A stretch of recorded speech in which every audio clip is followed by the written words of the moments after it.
We've been looking at a lot of mechs recently. I mean, it is Battletech. I love mechs. But if you've been following my podcasts, my vlogs, my posts over on my blog, you know, the tanks, the vehicles, the infantry, there's a lot of chances for heroics in Battletech. A lot of chances for heroics.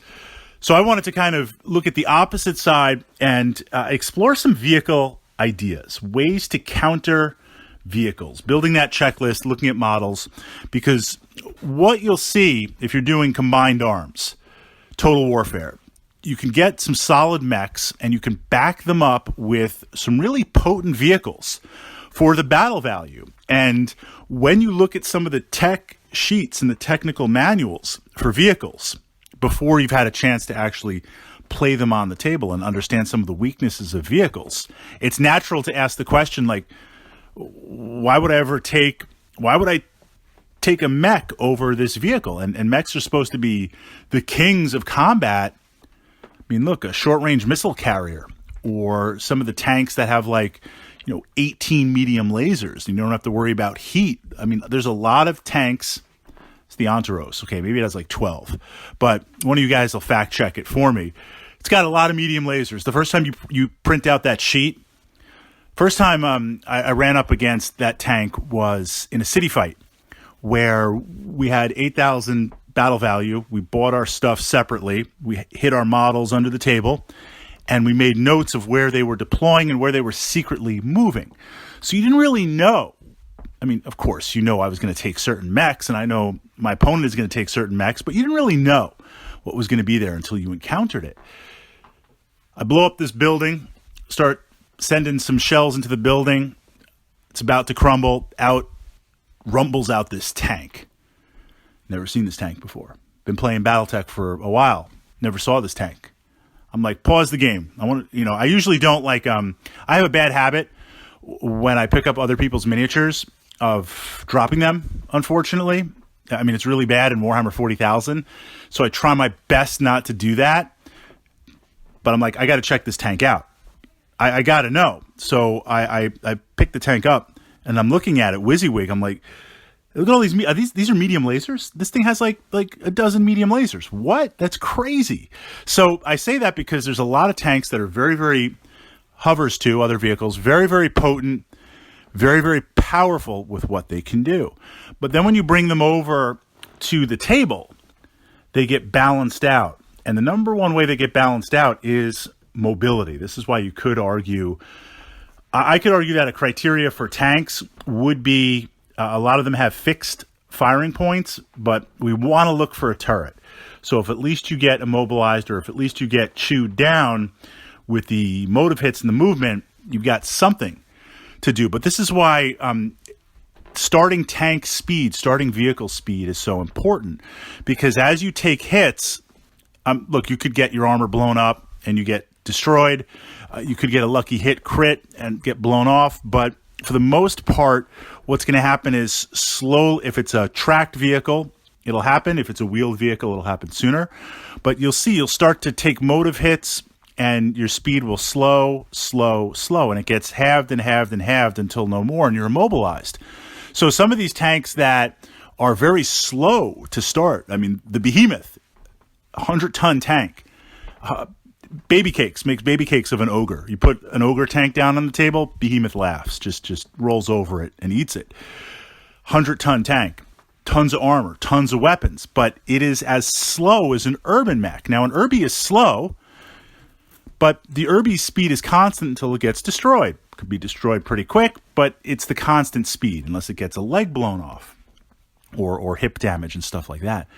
But the Behemoth, as it gets hits, you get chewed down so fast where it gets so slow, it gets immobilized almost immediately. That's why a fast tank you really want to look at the starting speed. So as you take these hits, you move down.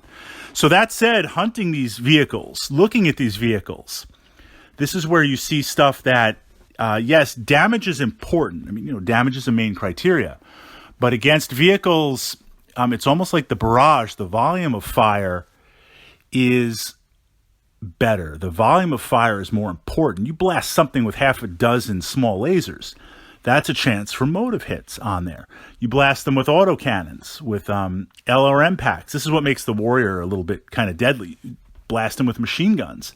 So on the side, because there's the facing chart, you have a greater chance for motive hits. Infantry, you got to get them in place. Infantry can be deadly against vehicles. We were playing a game, and this link is up on my blog, defensive game. We're playing a massive city fight game. House Davian is coming in, and I'm defending the city. And we had to control a facility, a hospital, and kind of this spaceport type thing. I had deployed my infantry, hidden infantry, marking down at the start of the game what buildings they're in. And I put them very, very far out. I put them at the far out from my core base where the initial invasion point was going to come in. And my thought was, if I can get some lucky shots, I'll do it. I'll have the infantry appear. But my plan was, with a mix of regular infantry, jump infantry, and Karnov-supported infantry, to let the Davian units advance 2 city blocks, then put up some resistance with my own tanks and my own mechs, and then pow, just infantry pouring out of everywhere. There was a von Luckner tank moving down the street, moves past 1 hex, the building. I've got 2 infantry units, 2 squads in there. And I'm thinking, I'm going to take this shot. The infantry are going to come out. They're going to get vaped. But just given the fact of the sheer number of shots that they fire on different clusters, I could maybe really put motive hits on this tank. And von Luckner's got a lot. Slow it down. We're talking city fight. That's the same as destroying it. If I can reduce its speed to like knock off 80%, then it's going to take the whole game before it even gets into position. So let's go for it. Fired at it, did a lot of damage, did get a little lucky. Luck played a part. Immobilized it on the opening shot. And that's it. Just that infantry came out. Short-range missile infantry fired off everything. Just a bunch of RPGs and blasted its treads. And that's it. It's done. Going nowhere. So that's the balance. That's one of the balances with vehicles. The fact that they could get hit, they take motives, they're out. So look at the starting speed of your vehicle. And now tactically think to yourself, if I start having that, how many motive hits could I take before it's immobilized? And if it is immobilized, as I start taking those motive hits, then at least let me turn if I have fixed weapons so I'm facing most of the battlefield, or at least if I have a turret, possibly selecting with a turret. And then likewise, if you're going to try and go up against these vehicles, look and see what's the barrage of weapons, not necessarily damage, although it helps, but looking and seeing how can you just get lots and lots and lots and lots of side shots, chew that up, immobilize it out, and be done.